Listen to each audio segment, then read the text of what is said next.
नमस्कार. मी भाऊ तोरसेकर. तुम्ही बघत आहात प्रतिपक्ष.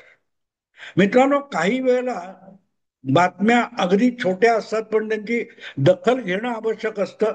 आणि मी विश्लेषणात्मक बोलत असल्यामुळे छोट्या छोट्या घटना आणि बातम्यांवर मला प्रतिक्रिया व्यक्त करता येत नाहीत.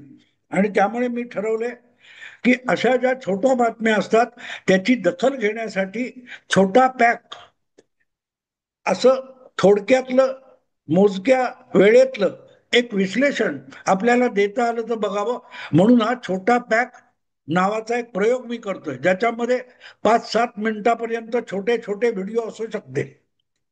आज मी तुमच्या समोर जे बोलणार आहे ती गोष्ट म्हणजे, अचानक संजय राऊत आजारी पडलेले. दोन ठाकरे बंधू एकत्र यावेत, ठाकरे ब्रँड हा विषय मुळात संजय राऊत यांनी सुरू केला. तुम्हाला आठवत असेल तर जवळजवळ 4 वर्षापूर्वी उद्धव ठाकरे मुख्यमंत्री असताना एका अग्रलेखातून संजय राऊत यांनी ठाकरे ब्रँड या शब्दाचा वापर केला होता.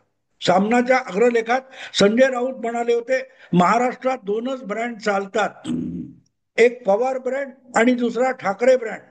आणि हे दोनही अस्सल मराठी ब्रँड संपवण्याचा चंग दिल्ली स्वरांनी बांधलेला आहे. दिल्लीच्या काय म्हणाल अकबर, औरंगजेब वगैरेंनी बांधलेला आहे. तर तो ब्रँड संपला तर मराठी अस्मिता संपेल वगैरे वगैरे युक्तिवाद त्यांनी केला होता.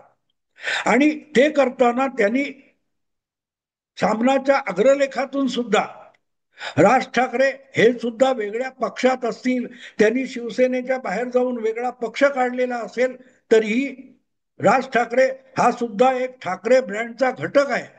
आणि म्हणून ठाकरे ब्रँड संपवण्यासाठी जे काय डावपेच आणि राजकारण चाललंय ते हाणून पाडण्यासाठी राज ठाकरेंनी पुढे आलं पाहिजे, अशी भूमिका संजय राऊतांनी 4-4.5 वर्षापूर्वी मांडलेली होती.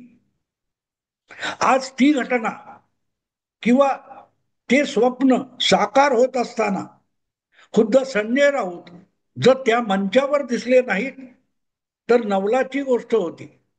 आणि झालं तेच. 1 नोव्हेंबरला जो काही मोर्चा निघाला त्या मोर्चामधून संजय राऊत गायब होते. अर्थात गायब होते असं म्हणणं चुकीचं होईल, कारण त्यांनी स्वतःच आपल्याला काही प्रकृती ठीक नाहीये, आजार वगैरे आहे आणि त्याच्यावर उपचार चालू आहेत. आणि ते उपचार चालू असताना डॉक्टरांनी लोकांमध्ये मिसळायला, गर्दीमध्ये जायला प्रतिबंध केला आहे, असा खुलासा आधीच करून ठेवला होता. आणि त्यामुळे 1 नोव्हेंबरच्या त्या विराट मोर्चामध्ये, सत्याच्या मोर्चामध्ये संजय राऊत नसतील तर नवल वाटायचं कारण नव्हतं. पण संजय राऊत यांची सगळ्यात मोठी ओळख काय असेल तर रोज सकाळी जगातल्या कुठल्याही विषयावर अत्यंत पाचकळ आणि निरर्थक बकवास करून ते मराठी मीडियाला काही ना काही खाद्य पुरवत असतात. आणि बिचारे मराठी मीडियातले लोक ते खरकट उचलून रोज आपलं पोट भरत असतात. त्या मराठी मीडियाची संजय राऊत यांनी रजा घेतल्यावर काय अवस्था होईल असा प्रश्न आहे.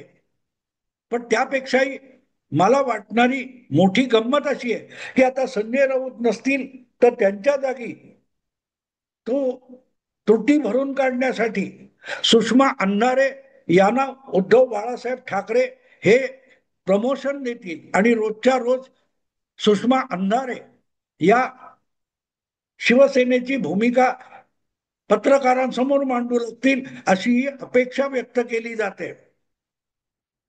आणि ते व्हायला हरकत नाही, प्रत्येक पक्षाला हा अधिकार आहे. पण गंमत अशी आहे की आता ठाकरे बंधू एकत्र आलेत आणि अशा वेळेला संजय राऊत यांच्या भूमिकेत जाऊन जर काही राजकीय वक्तव्य करायची असतील तर त्या वक्तव्यामध्ये राज ठाकरे यांचा सुद्धा अंतर्भाव होतो, याचं भान राखलं पाहिजे.